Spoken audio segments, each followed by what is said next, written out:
New at 6:30, distracted driving is likely much more serious a problem than previously known. That's what AAA has found after they did a study looking at teen drivers. And AAA Northeast David Raposa joins us in studio now to tell us a little bit more about that. We appreciate you joining us, David. Thanks, Steve. Thanks for having me. So, okay, let's kind of talk about this study that you guys did.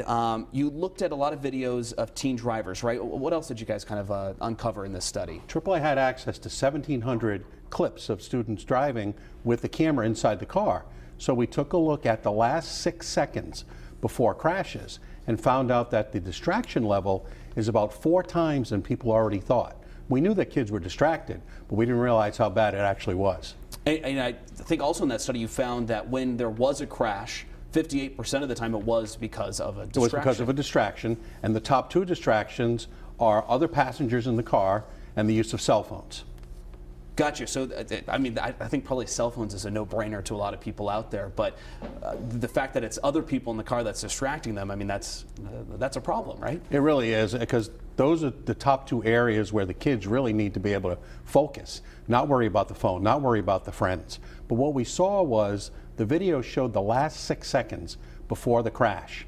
And in the crashes that involved the use of a cell phone, for 4 seconds, the driver was not looking at the road. That's a couple of football fields. And it's not surprising that in more than half of those crashes, the student plowed right into somebody.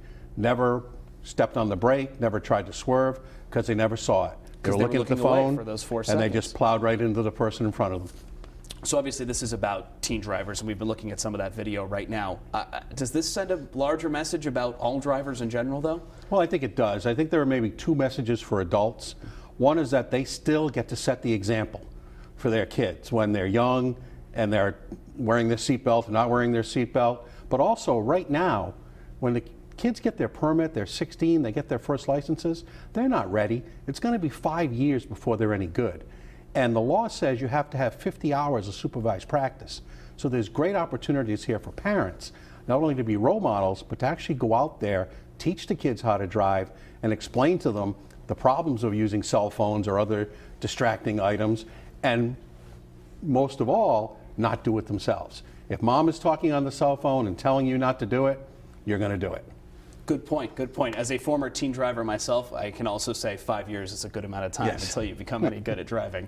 Thank you very much, David Raposa. We appreciate you coming out here from AAA Northeast. My pleasure.